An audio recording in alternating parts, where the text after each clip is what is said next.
This week, Nake, Jared, and I saw it was the number one grossing film of the weekend, Beauty and the Beast. Separately, not together. Not together. Not together. For those who don't know, this is trailer. We can run it and kind of talk about this as you see. For those who missed it, I do love Beauty and the Beast. Oh gosh, just looking back on it shows me how much they missed the mark. Yeah. Okay, I will say this: Beauty and the Beast is my favorite Disney cartoon ever. It's not even close. I think it's the best Disney cartoon that they've made, Beauty and the Beast, and I think the Toy Story series. The first thing, watching this real-life version, the first thing I learned from Beauty and the Beast is that in 1740 France, slavery wasn't even a thing. Seriously. They abolished slavery in 1794. I was sitting there watching this, and I know we're going to get flack for this, but here's the deal. When you're complaining about Scarlett Johansson appropriating a Japanese character or Matt Damon not really a Mongolian or white people taking these black characters, first off, this is a film that comes from an era when slavery existed. And they make up like 30% of the main cast. They make up 14% of the population, probably less in France, and they make up more of the main cast. And we just have to suspend disbelief. And like, oh, well, yeah, that black people could be royalty and powdered. Well, you just put some talcum powder on. No one knows the difference. I'm sitting there watching this, going, weird. And I get it's silly. I'm talking about a film with a flying rug and a talking clock. I understand that it's silly, but it's just as silly to get mad about Scarlett Johansson playing a Japanese cartoon character. And everything has to be Moonlight, and everything has to be civil rights and filling quotas. And I was watching this, just going like, this is the silliest thing. We don't want to talk about this. You make us talk about this. This is what you make us do. Okay, so that what did you think about Beauty and the Beast? What did I think? I thought, well, graphics aside, just quick note on that. The Beast kind of sucked. I think the candle dude sucked. I didn't think the candle and that stuff sucked. I just think there's no way for them to really, the way they did it, there was really no facial expression from him at all. I think because they had a choice to make that look slightly more realistic or give it the face, because then you see with the Beast, the face just looked really fake. And I think he was a horrible cast at Ewan McGregor. I thought it was just a horrible miscast. His accent changed like 16 times. For the candle? Yeah, it was bad. Yeah. It was bad. Well, I think, it's just a film that worked better in cartoon. It did. For example, when you watch the original, I'll tell you this. As a kid, I got really emotional when she's talking to the Beast, the final scene, and the Beast, I love you, the last rose petal falls, and the Beast lifts up. But when you see it, and it's clear, it's like a crappy green screen sketch on Louder with Crowder, where her hand is on the face, and like the depth isn't consistent. And she's like, quick, cut to the pointless witch. Quick, cut to the yes, that's right. She hasn't shown up in 2.5 acts? Yeah, exactly. I felt like every scene that had so much gravitas in the cartoon, as worse. A cartoon, it's like they took like a really crappy like rehearsal of it, and like on the third take, that's good enough. Run that one. Yeah, that's good. Let's run that one. Just none of it had the weight. Him holding Gaston over the thing, like that part didn't have weight. 5'4" Gaston. I can't believe Gaston was just this. It just didn't work. He wasn't an intimidating character. He wasn't douchey enough. He wasn't douchey enough, and he wasn't a very masculine-looking character. There wasn't enough of a when even the Prince and Gaston, when they're next to Emma Watson, who, by the way, I just don't get. We're going to hire eyebrows and pencil in her lips so it looks like she has I just don't get the Emma Watson thing. There isn't even a contrast. Gaston and the Prince are like the same height as Emma Watson. Yeah. I'm sitting there, it's just like, it didn't work. It removed you from it. And a few key things, like it looked very much as though it were a stage play. When she goes up onto the mountaintops singing all these flowers, which could have been a beautiful scene. For example, if you look at what they did in Braveheart, well, it's green screen. Yeah, it looks very obvious. And then green screen. It's like, should be a soaring moment in this film. If you're going to take a cartoon, which is kind of not quite like a book, but it allows people to sort of picture what it really would be in reality. If you're going to actually create that in reality, it should be eye candy. It needs to be better. Front to back. Yeah. You need to have a reason to make it. And with this, they took someone who's less pretty than Belle and someone who could not sing, so they had to auto-tune her, Emma Watson. Maybe she can carry a note. I say this is someone who can't sing, but a lot of auto-tuning. You had as LeFou, Josh Gad was there. He wasn't bad, but every time I see Josh Gad, it's one of those things where I just go like, it's a role that would have been better.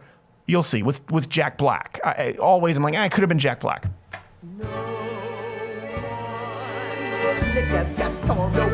I mean, right there. That's Jack Black. I mean, he's a guy who's like an operatically trained singer. You know, Tenacious D. I'm just sitting there and go, this is the role that was written for Jack Black. Beauty and the Beast, short little fat guy who has a musical number. Yeah.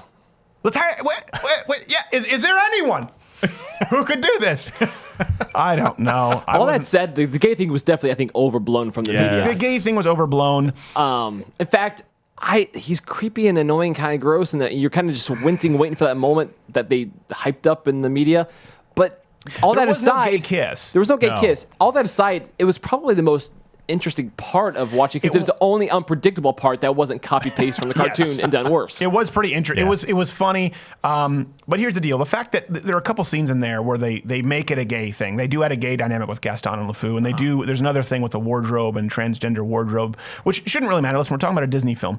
But that scene could have been in any movie 20, 30 years ago. You just never would have thought transgender. Well, in this one they do a little wink and a nod. Be free, be free, be free, and the guy walks off as though I really would rather wear a dress. And it takes things that at some point, were just normal. For example, you look back at White Christmas, they dressed up and they did the Sisters Act. It was totally innocent. No one assumed that they wanted to go through hormone replacement therapy.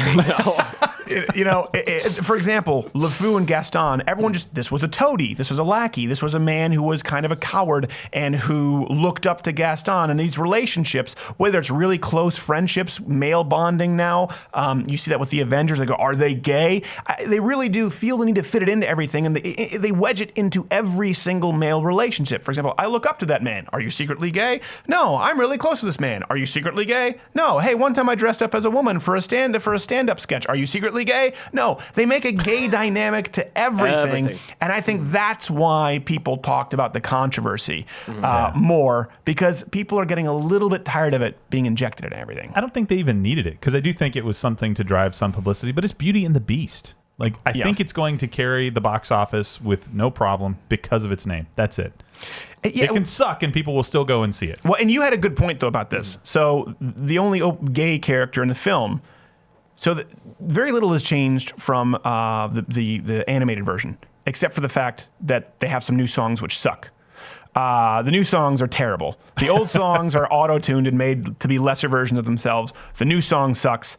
And the gay character, that's the new thing. So the only thing that changed in the storyline, Jared noticed, was with LeFou. With LeFou. The character arc is very different than the cartoon. He was a total douchebag, like just the nastiest looking thing at the end of the cartoon. He was like storming the castle, burning people alive. He was a sadist. He was a sadist. He was nasty and ugly and just turning like this total monster. That's the whole thing. He was conscience-free. In the original, in the cartoon.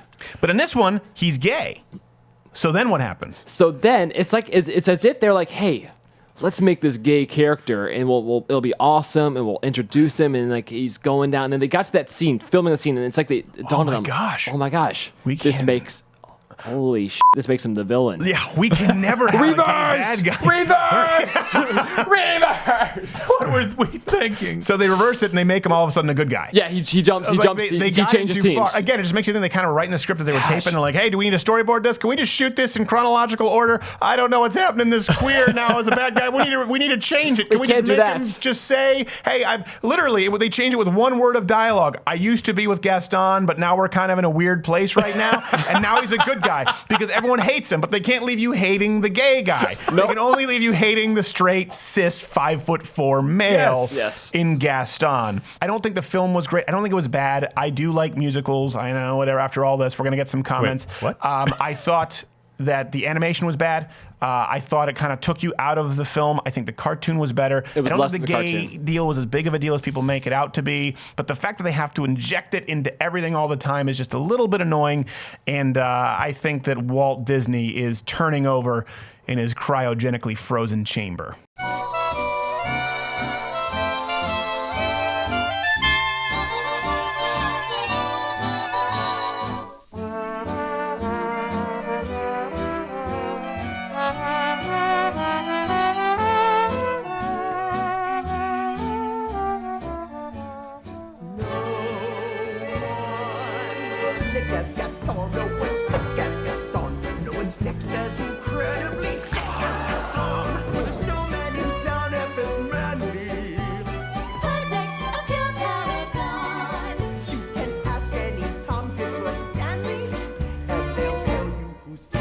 Prefer to be on.